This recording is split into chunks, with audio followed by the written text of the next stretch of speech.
வீடியோக்குள்ள போகிறதுக்கு முன்னாடி ஒரு 30 செகண்ட் எடுத்துக்கிறேன். இது வந்து ஆல்ரெடி ரெக்கார்ட் பண்ண ப்ரீ ரெக்கார்டட் வீடியோ தான். இந்த படம் எல்லாம் ரிலீஸ் ஆகும்போது சில பர்சனல் ரீசன்ஸால என்னால் வந்து நான் ஸ்டக்காய் பேசுகிற வீடியோஸை எடிட் பண்ண முடியாமல் போயிருச்சு. ஆனால் அதனால் இப்போ எடிட்டே இல்லாமல் இந்த வீடியோஸ் எல்லாம் போடுறேன். என்னோட சுச்சுவேஷனும் ரொம்ப மோசமாக தான் இருக்குது. இப்போவுமே 2017 இருந்து நான் ஜாப் தேடிட்டு தான் இருக்கேன். இன்னும் எந்த ஒரு ஜாபும் கிடைச்ச மாதிரி எனக்கு இல்லை. So bear with this videos and இந்த மெசேஜ் மூலயமா வந்து நான் உங்ககிட்ட மிக தாழ்மையோட ஒரு மன்னிப்பு அண்ட் ரெக்வஸ்ட்டாக கேட்டுக்கிறேன். இதுக்கப்புறம் இந்த வீடியோவில் மென்ஷன் பண்ண படங்களோட ரிவ்யூ தவிர மற்ற எந்த ரிவ்யூமே வந்து ஒரு ரஃபாக அன்கட் வெர்ஷன் ஸ்டக்காய் பேசுகிற மாதிரி வராது. அண்ட் இன்னுமே யூடியூப்பில் மானிட்டைசேஷன் எனக்கு வந்து கிடைக்கல. மானிட்டைசேஷனுக்கான அந்த ஒரு ரெக்குயர்மெண்ட்டும் நான் வந்து இன்னும் ஃபுல்ஃபில் பண்ணல இந்த செகண்ட் சேனலில். ஸோ முடிஞ்ச அளவுக்கு உங்கள் சப்போர்ட்டை இந்த சேனலில் இருக்கிற எல்லா வீடியோஸ்க்கும் எனக்கு கொடுங்க. தேங்க்யூ.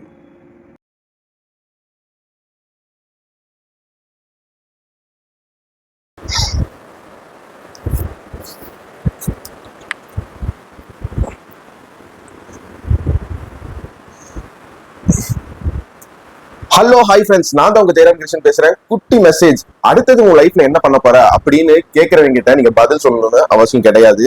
அப்படி நீங்க சொல்ல ட்ரை பண்ணீங்கன்னா அது உங்களுக்கு இருக்கிற ப்ரெஷரோட எக்ஸ்ட்ரா ஸ்ட்ரெஸ் தான் வந்து உங்களுக்கு கொடுக்கும். அந்த மாதிரி சுச்சுவேஷனை நான் எப்படி ஹேண்டில் பண்ணுவேன்னு கேட்டீங்கன்னா, எனக்கு தெரிஞ்சவங்க எனக்கு நம்பிக்கையானவங்க கிட்ட மட்டும் சொல்ல ட்ரை பண்ணுவேன். பட் முடிஞ்ச அளவுக்கு அது எனக்குள்ளேயே வச்சுப்பேன். அது நடந்ததுக்கு அப்புறம் என்னோட ஆக்ஷனே எதுக்காக இவ்வளவு நாள் நான் வெயிட் பண்ணேன் அப்படிங்கிறது வந்து கேட்கிறவங்க கேள்விக்கு பதில் தரும். ஸோ யாருக்கிட்டையும் இந்த மாதிரி கேள்விக்கு நீங்க பதில் தரணும்னு அவசியம் கிடையாது. அவங்க கேட்கறாங்களே இப்படி அப்படின்னு உங்களை நீங்க ப்ரூவ் பண்ணிக்கணுங்கிற கட்டாயமும் கிடையாது. எல்லாமே உங்க கையில தான் இருக்கு. So let the action speaks. Smile man தொடர்ந்து சிரிச்ச மாதிரியே வந்து சீரியல் கில்லிங் நடந்துட்டு இருக்கு. இதுக்கு நடுவுல அந்த கில்லிங்ஸை இன்வெஸ்டிகேட் பண்ணிட்டு இருக்க சிபிசிஐடி ஆபீசர் சிதம்பரம்க்கு எதிர்பாராத விதமா அல்சைமர்ஸும் வந்துருதுங்க. இதை அவர் எப்படி ஹேண்டில் பண்ண போறாரு அப்படிங்கிற ஒரு சின்ன base flat and simple line தான் வந்து இந்த ஸ்மைல் மேன் படத்தோட கதை. ஸ்மைல் மேன் படத்தோட குட்டி பேஸ் பிளாட்.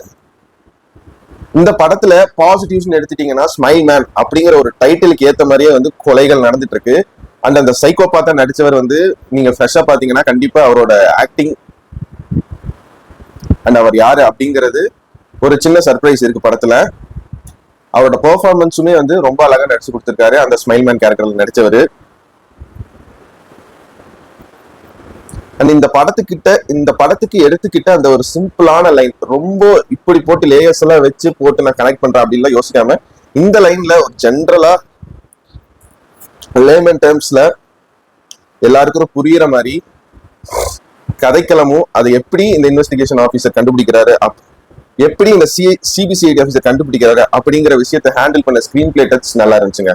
அண்ட் டெக்னிக்கலா இந்த படத்தோட சவுண்ட் எஃபெக்ட்ஸ் அண்ட் பேக்ரவுண்ட்ஸ் குறிப்பா சொல்ல போனா நேச்சுரல் வோக்கல்ஸ் எடுத்து அதுல பேக்ரவுண்ட்ஸ் ட்ரை பண்ணியிருக்காரு. எக்ஸாம்பிளுக்கு ஆட்டோ ரைட், டாக் பார்க் அப்படின்னு வந்து அதை பிளெண்ட் பண்ணி மிக்ஸ் பண்ணி பேக்ரவுண்ட்ஸ் ட்ரை பண்ணியிருக்காங்க. அது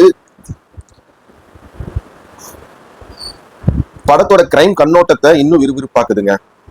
அண்ட் இந்த படத்துக்குன்னு தனியா ஒரு எடிட்டிங் பேட்டர்ன் ஃபாலோ பண்ணியிருக்காங்க. அந்த எடிட் ஒர்க், அந்த எடிட் ஃப்ளோ படத்தை எங்கேயுமே கெடுக்காம அடுத்து என்ன நடக்க போகுது அப்படிங்கிற ஒரு விஷயத்தையும் நல்லா மெயின்டைன் பண்ணியிருந்தாங்க எடிட்டிங் பொறுத்த வரைக்கும். அண்ட் இந்த படத்துல முக்கியமான பாசிட்டிவ் என்னன்னு கேட்டீங்கன்னா, சும்மா மாண்டேஜுக்கு ஒரு சாங் வைக்கிறேன்னு கூட இந்த படத்துல ஒரு சாங் கூட இல்ல. டியூரேஷனும் பாத்தீங்கன்னா 2 hours தான். போனோமா இப்படி ஒரு கிரைமை பார்த்தோமா வந்தோமா அப்படின்ட்டு இருந்த மாதிரி இருந்துச்சு எனக்கு படம் பார்க்கும்போது. ரொம்ப நீட்டான டியூரேஷன், ஷார்ட் அண்ட் கிறிஸ்பா அழகா எடுத்து கொடுத்துருக்காங்க. இந்த படத்தோட நெகட்டிவ்ஸ் என்னன்னு கேட்டீங்கன்னா, சில லாஜிக்கெல்லாம் நீங்க யோசிச்சுட்டே இருந்தீங்கன்னா படத்துல சில விஷயங்கள் எல்லாம் இன்ட்ரெஸ்டிங்கா நடக்கிறத மிஸ் பண்ணிடுவீங்க. ஸோ லாஜிக்கெல்லாம் மறந்துடுங்க. இந்த படத்தோட லாஜிக் பொறுத்த வரைக்கும் எப்படி கனெக்ட் பண்ணியிருக்காங்க படத்தை அப்படிங்கிற ஒரு ஆங்கிள் இந்த படத்தை பாத்தீங்கன்னா நிறைய விஷயங்கள் என்டர்டெய்னிங்கா இருக்கும். பட் ஸ்டில் ஒரு கிரைம் இன்வெஸ்டிகேஷன் டிராமான்னு வந்துட்டா அந்த லாஜிக்ஸ் எல்லாம் கரெக்டா எழுதியிருக்கணும். அதை ரைட்டிங்ல கொஞ்சம் மிஸ் பண்ணிட்டாங்க இந்த படத்தோட டீம், இந்த படத்தோட director. And makeup and art work பெருசா சொல்ற அளவுக்கு இந்த படத்துல எதுவும் இல்லை. அண்ட் சரத்குமார் சாருக்கு யூஸ் பண்ண அந்த தாடியுமே கொஞ்சம் விக் ஆர்டிபிஷியலா இருக்கிற மாதிரி சில இடங்கள்ல தெரிஞ்சு இன்னும் கொஞ்சம் பெட்டரான மேக்கப் ஒர்க் பண்ணிருக்கலாம்னு தோணுச்சு படம் பார்க்கும்போது. எனக்கு இன்னும் கொஞ்சம் பெட்டரான மேக்கப் ஒர்க் பண்ணிருக்கலாம்னு படம் பார்க்கும்போது எனக்கு தோணுச்சுங்க. அண்ட் சிதம்பரம்ங்கிற கேரக்டர்ல சரத்குமார் சார் நடிச்சிருக்காரு, அல்சைமர் பேஷண்ட் வேற. சோ அல்சைமரை வச்சு கொஞ்சம் எக்ஸ்ப்ளோர் பண்ணி யூட்டிலைஸ் பண்ணிருக்கலாமே அப்படிங்கிற அந்த ஒரு கான்செப்டை வந்து விட்டுட்டாங்களே அப்படின்னு படம் பார்க்கும்போது எனக்கு தோணுச்சு. But still it's a good entertainer. ஒரு நீட்டான வாட்ச். ஊஹோ அப்படிங்கிற மாதிரி படமும் இல்ல, ரொம்ப கேவலமா எடுத்திருக்காங்களே அப்படிங்கிற மாதிரி படமும் இல்ல, ரொம்ப நல்லா இல்லையே அப்படிங்கிற மாதிரி படமும் இல்ல, மீடியமா ஆவரேஜா நல்ல டைம் பாஸ் இந்த படம். அண்ட் இந்த படம் தான் 2025ல நான் பார்த்த ஃபர்ஸ்ட் தமிழ் படம். நீங்க எந்த படத்தை தியேட்டர்ல ஃபர்ஸ்ட் பாத்தீங்க அப்படிங்கறத மறக்காம கமெண்ட் பாக்ஸ்ல லீவ் பண்ணுங்க. அண்ட் இந்த ஸ்மைல் மேன் படத்துக்கு என்னோட ரேட்டிங் பாத்தீங்கன்னா 100க்கு ஒரு 60 மார்க்ஸ் தாராளமா தருவாங்க. ஸ்மைல் மேன்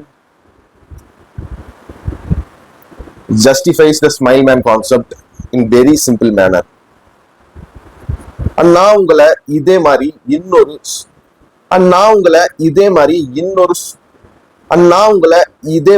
இன்னொரு சூப்பரான வீடியோல சந்திக்கிற வரைக்கும் நீங்களும் நல்லா இருங்க, எல்லாரையும் நல்லா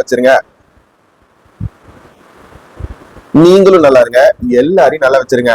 அவ்வளவுதாங்க விஷயம். நன்றி, வணக்கம், பை பாய். நான் வரேங்க.